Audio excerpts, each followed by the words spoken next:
नमस्कार, मी स्वप्नील पाटील आणि आपण कथा वाचन करतोय. आजची कथा आहे भूमिका. कथा लेखक रत्नाकर मतकरी. चैतन्य आणि विशाखा हे दोघेही ड्रामा स्कूलमध्ये एकत्र शिकली, अत्यंत गांभीर्याने आणि नेटाने. ग्लॅमरची रंगीत स्वप्ने त्यांच्या डोक्यात नव्हती, तरीही स्कूलमधून बाहेर पडल्यानंतर आपल्याला नाटक सिनेमाशी संबंधित असे आपल्या आवडीचे काम मिळायला अडचण येणार नाही याची त्यांना खात्री होती. सगळेच काही आपल्या मनासारखे होणार नाही हे माहीत असले तरी विनाकारण घाईघाईने तडजोडी करायची देखील त्यांची तयारी नव्हती. खरे म्हणजे दोघांचीही तत्वे अशी मिळती जुळती असल्यामुळेच त्यांचे एकमेकांवरचे प्रेम वाढत गेले होते. कामे मिळू लागली की लग्न करून मनासारखा संसार करायचे त्यांनी ठरवून टाकले होते. मात्र दोघांनाही नाटक सिनेमात लगेच काम मिळणे तेवढेसे सोपे नाही हे लवकरच त्यांच्या लक्षात आले. स्कूलमध्ये त्यांनी आपापल्या विषयात मिळवलेल्या सुवर्ण पदकांचे कुणालाही फारसे कौतुक नव्हते. देखणेपणामुळे चैतन्याला नाटकात कामे मिळाली, पण ती नाटके पैसे न देणारी, प्रायोगिक किंवा न चालणारी व्यावसायिक. त्यातून अभिनयातच करिअर करायचे अशी त्यांची जिद्द. विशाखा मात्र अभिनयाबरोबरच ग्लॅमर क्षेत्रातल्या नोकऱ्यांसाठीही मुलाखती देत होती. तिची धडपड काहीशी यशस्वी झाली आणि एका नव्या वाहिनीवर तिला एक्झिक्युटिव्ह प्रोड्युसरची नोकरी मिळाली. चैतन्यने तिचे अभिनंदन करतानाच स्वतः बेकार असल्याची खंतही व्यक्त केली. अरे, मिळेल तुला हे काम, माझी खात्री आहे. एक ना एक दिवस तू खूप मोठा नट असल्याचं जगाला समजेलच. समजेल तेव्हा समजेल, तोवर आपलं लग्न लांबणीवर पडतंय ना. ते तुझ्या पुरुषी इगोमुळं, त्याचे नाक ओढीत विशाखा म्हणाली. खरं तर आता माझ्या पगारात घर सहज चालू शकेल. शिवाय तुझी छोटी मोठी कामं आहेतच.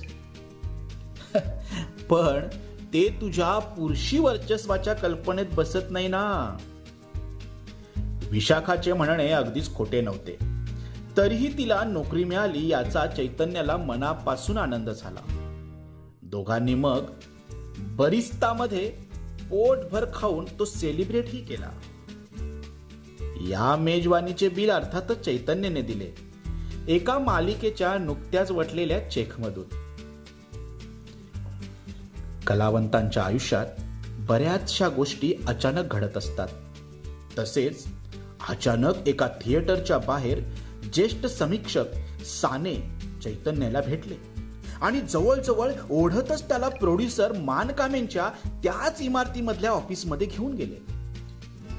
मानकामेंनी जे आदरातिथ्य केले त्यामुळे चैतन्याची खात्री पटली की त्यांचे आपल्याकडे नक्कीच काहीतरी महत्वाचे काम आहे. मनातून तो थोडा सुखावला देखील, कारण मानकामे हे नाटक व्यवसायातले बरेच जुने आणि मोठे प्रस्थ होते. सध्या त्यांची 4 नाटके बऱ्यापैकी धंदा करीत होती. तुमची ती प्रायोगिक 1.5 तासाची नाटकं मी कधीच पाहत नाही, मानकामे म्हणाले. पण साने नेहमी तुमच्या कामाची तारीफ करत असतात. हो, मी लिहून द्यायला तयार आहे मानकामे. अहो, पुढल्या 5 वर्षात हा सर्वश्रेष्ठ व्यावसायिक नट होईल बघा, साने जोरात म्हणाले. यावर नक्की काय प्रतिक्रिया द्यायची या संभ्रमात चैतन्य असतानाच ते दोघे मुद्द्यावर आले. एकेकाळी मानकामेंनी प्रोड्यूस केलेले रणमर्द नावाचे नाटक तुफान चालले होते. प्रमुख नटाच्या अपघाती मृत्यूने ते बंद पडले होते. पण आता ते परत सुरू करण्याचा मानकामेंचा मानस होता आणि रणमर्दाची त्यावेळी गुरुनाथ या नटाने गाजवलेली प्रमुख भूमिका करण्यासाठी ते चैतन्याला विचारित होते. त्यासाठी चांगली नाईटही द्यायला ते तयार होते. ठीक आहे, मी उद्या सांगतो माझा निर्णय. चैतन्य शांतपणे म्हणाला. सान्यांना आश्चर्य वाटले. चांगल्या भूमिकांच्या शोधात असलेला कुठलाही गुणी नट अशी महत्वाची भूमिका चालत आल्यावर तिच्यावर झडप घातल्याशिवाय राहणार नाही अशी त्यांची अपेक्षा होती. त्यांनी आणि मानकामेंनी एकमेकांकडे पाहिले.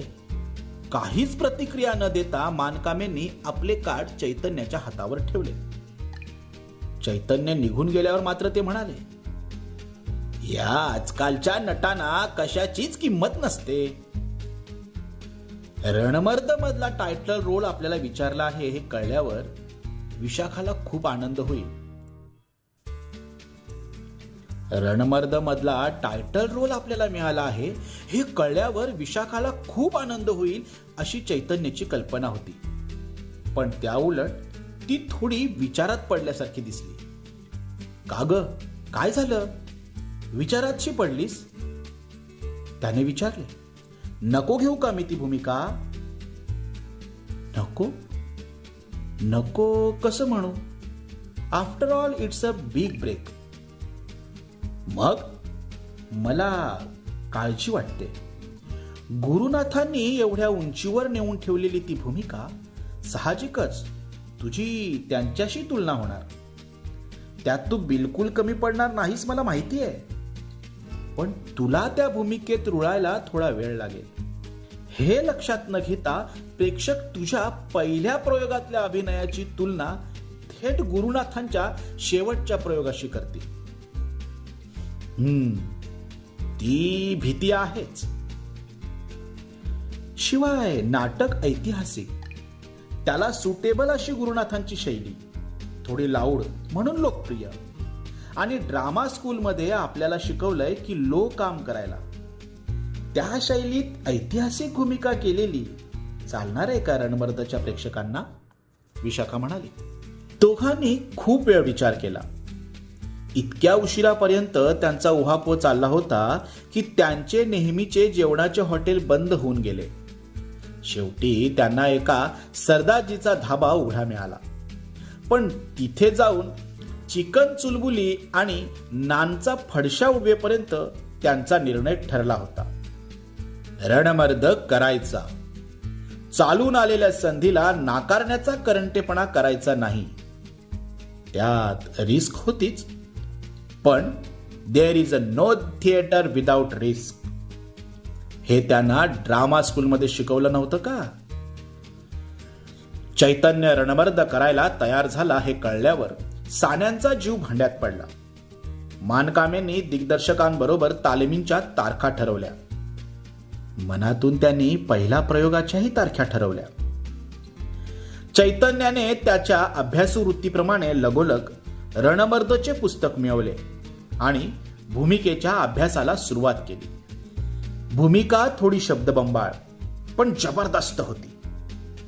तिच्यावर मॅकबेथची थोडीशी छाया होती, त्यामुळे ती अधिकच नाट्यपूर्ण झाली होती. चैतन्य मधल्या नटाला उघडच तिच्यात आव्हान होते. लोकप्रियता, यश आणि पैसा हे देखील त्या आव्हानामागून खुणावत होते. पण चैतन्यने गुरुनाथांचा रणमर्द पाहिला नव्हता. त्यांची दुसरी कुठलीही भूमिका पाहिली नव्हती. नव्यानेच स्वतःच्या कल्पनेप्रमाणे तो ती भूमिका करणार होता. प्रेक्षक हा रणमर्द स्वीकारतील? गुरुनाथ ही रंगभूमीवरची दंतकथा होते. प्रेक्षक दंतकथा कधी विसरत नाही, उलट त्यांच्या थोरवीत भर घालत राहतात. एक कुतूहल म्हणून विचारतो. चैतन्याने सान्यांना विचारले. गुरुनाथांविषयी खूप ऐकलंय, पण ते खरे होते कसे? रणमर्दाची भूमिका ते कशी करत? अद्भुत, अद्भुत, शुद्ध अद्भुत, साने उत्साहात म्हणाले. त्याशिवाय दुसरा शब्द नाही त्यांच्या भूमिकेला. अगदी अगदी झपाटल्यासारखे काम करायचे ते.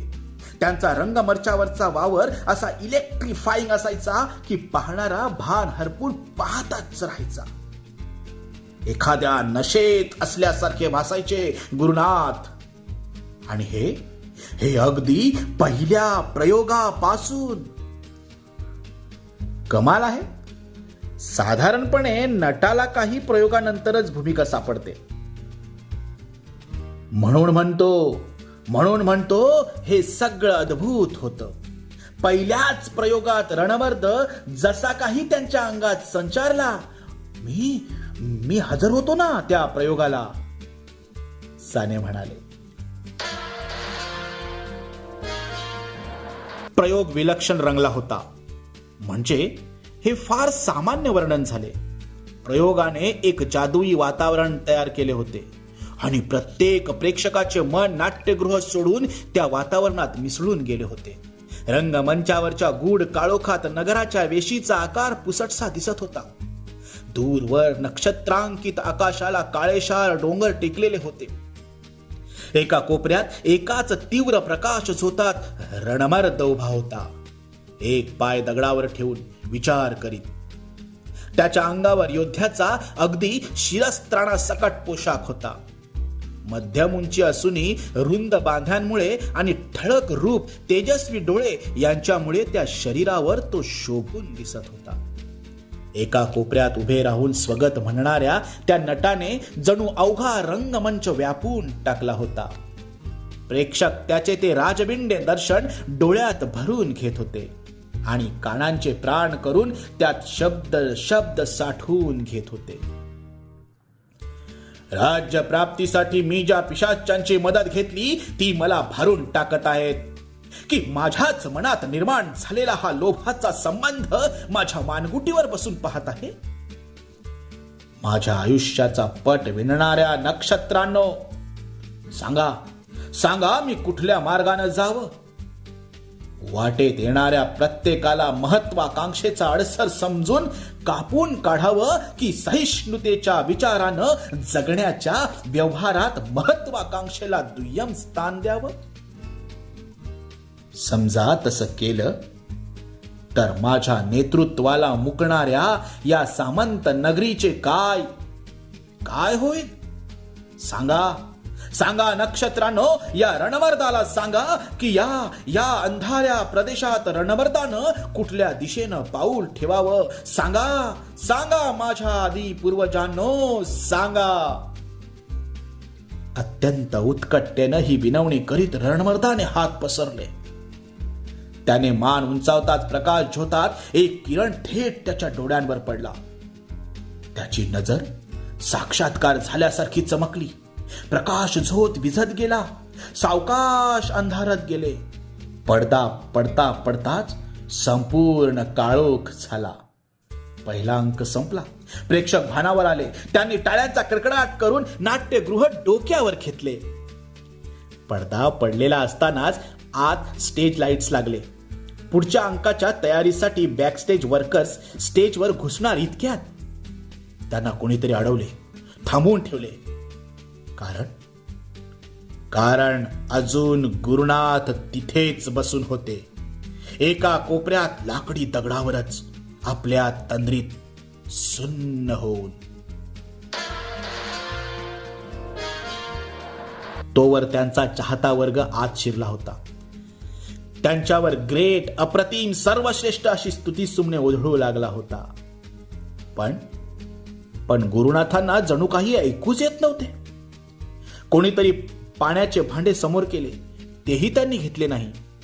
एवढ्यात साने आणि मानकामे घाईघाईने आत आले. मानकामे गुरुनाथांच्या अभिनंदनासाठी पुढे होणार एवढ्यात मघा आत आलेल्या चाहत्यांनी मानकाम्यांना घेरले व ते भाकीत करू लागले, हे नाटक नक्की 1000 प्रयोग करणार मानकामे साहेब. परीस लागलाय, परीस तुमच्या हाताला, परीस. एव्हाना साने एकटेच गुरुनाथांजवळ पोहोचले होते. गुरुनाथांचे सुन्न बसून राहणे त्यांना चमत्कारिक वाटत होते. त्यांनी हाक मारली, गुरुनाथ. गुरुनाथांनी एकदम जाग आल्याप्रमाणे विचारले, साने तुम्ही इथं कुठे? इथं कुठं म्हणजे? आम्ही सगळे पत्रकार आलो आहोत आज नाटकाला. सगळे खुश आहेत तुमच्या रणमर्दावर. साने एकदम सानेंचा हात पकडीत गुरुनाथ म्हणाले, मी कोण आहे साने? गुरुनाथ की रणमर्द? साने दचकले आणि मग म्हणाले, डिट्टो डिट्टो रणमर्दच वाटतायत तुम्ही. हो ना? शून्यात पाहत गुरुनाथ म्हणाले. आज स्टेजवर पाऊल ठेवलं, रणमर्दानं ताबाच घेतला माझा. आता मी आणि तो दोन नाही, एकच आहोत. असं होतं कधी कधी. साने स्वतःशीच बोलल्याप्रमाणे म्हणाले. कलेतली ही एकरूपता, ही समरसता, ही दैवी देणगी असते. गुरुनाथ, हे नाटक मोठं होणार आहे आणि तुम्हालाही मोठं करणार आहे. एवढं बोलून ते निघाले. त्यांच्या मागोमाग दुसरी घंटा झाली. त्या दिवशी प्रयोगानंतर गुरुनाथांच्या अभिनंदनासाठी एकच गर्दी उसळली.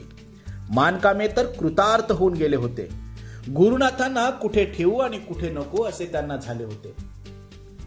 दुसऱ्या दिवशी वर्तमानपत्रांतून रकानेचे रकाने छापून आले रणमर्द नाटकावर आणि गुरुनाथांच्या समर्थ अभिनयावर. समीक्षकांनी त्यांची तुलना गणपतराव, नानासाहेब यांच्याबरोबर केली होती. रणभूमीला एक नवीन श्रेष्ठ नाटक मिळालं होतं आणि गुरुनाथांच्या कारकिर्दीवर ढळढळीत मुकुटमणी चढला होता. जसजसे प्रयोग होत गेले तसतसे गुरुनाथ थोडेफार सावरत गेले.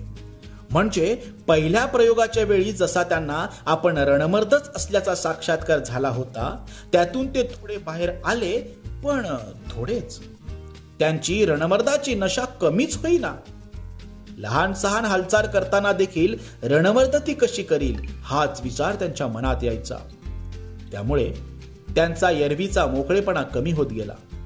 तसे फार मोकळे कधी नव्हतेच ते.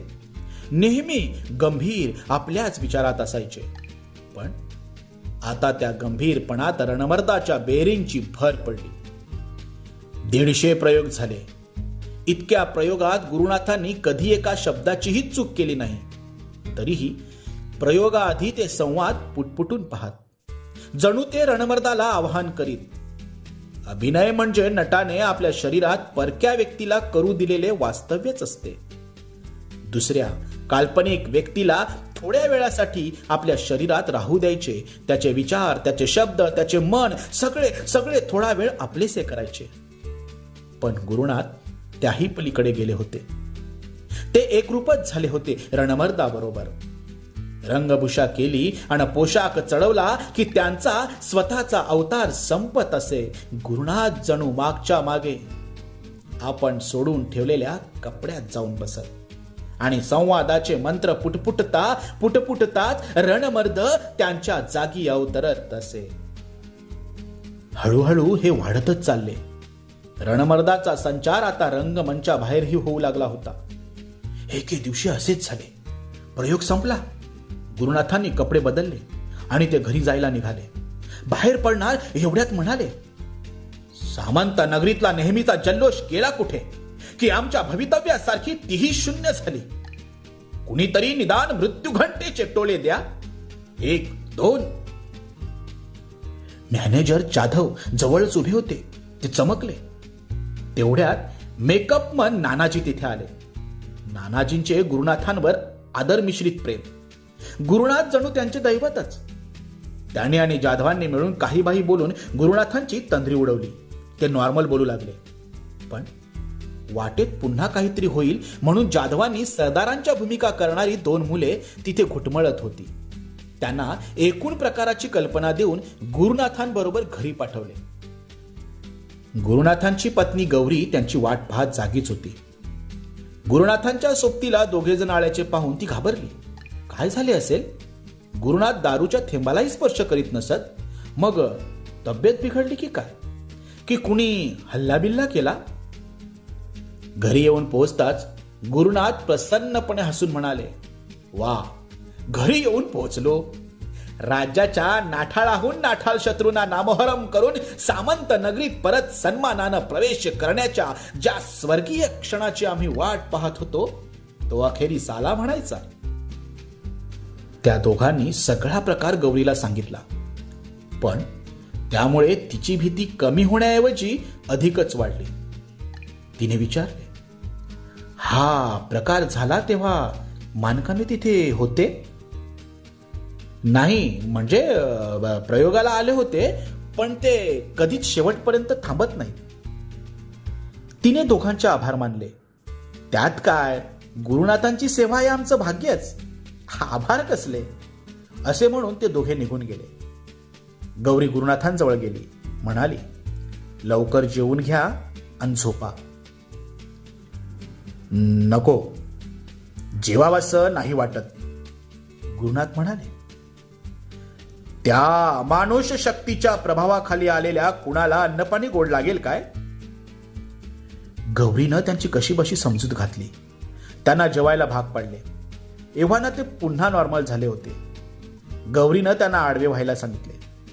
एक शांत संगीताची सुरावट लावून दिवे मंद करून ती त्यांना झोप लागेपर्यंत त्यांच्या शेजारीच बसून राहिली. सकाळी 8 वाजून गेले तरी गुरुनाथ झोपलेलेच होते. गौरीनं मानकामेंना फोन लावला. नमस्कार, कालचा प्रकार कळलाच असेल तुम्हाला? हो, आताच फोन आला होता मॅनेजरचा. प्लीज मानकामे साहेब, मी तुमच्या पाया पडते, रणमर्द नाटक बंद करा. का बरं? का?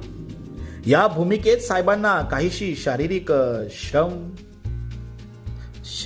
श्रम नसतील मानकामे, पण त्यांच्या मानसिक अवस्थेचा विचार करायला हवा तुम्ही. या भूमिकेतून बाहेरच पडणं कठीण जातंय त्यांना. अशानं उद्या वेडबीड लागलं म्हणजे? तुमची काळजी समजते मला वहिनी, पण विचार करा, त्यांच्यामुळं मराठी रंगभूमीला एक देदीप्यमान भूमिका मिळाली आहे. त्यांची भूमिका इतिहासात अजरामर होणार आहे. मानकामे साहेब, रंगभूमीची आणि इतिहासाची काळजी नाहीये तुम्हाला. त्यापेक्षा नाटक हाऊसफुल गर्दीत चाललंय हे महत्वाचं, हो ना? दिवसाला 2-2 प्रयोग लावून कंपनीचा खजिना भरतायत तुम्ही. पण हल्लीच नाही का आम्ही साहेबांची नाईटही वाढवली वहिनी साहेब. पैसे मिळवण्याच्या नादात आपण लोकोत्तर कलावंताच्या आयुष्याशी खेळतोय याचं तुम्हाला काहीच वाटत नाही मानकामे? ठीक आहे, तुम्ही धंद्याची काळजी करा, मला माझ्या नवऱ्याची काळजी केलीच पाहिजे. तुम्ही उद्याच्या उद्या रणमर्द नाटक थांबवा, नाहीतर मला वकिलाचा सल्ला. गुरुनाथ केव्हा पाठीमागे येऊन उभी राहिले आणि त्यांनी तिच्या हातातला फोन केव्हा हिसकावून घेतला हे गौरीला कळले देखील नाही. ते फोनमध्ये गरजले. हॅलो मानकामे साहेब, गौरीच्या बडबडीकडे लक्ष नका देऊ. रणमर्दचे प्रयोग चालू राहिलेच पाहिजे. दिवसाला 2 नाही 3 लावलेत तरी चालेल. मी तारखा देईन.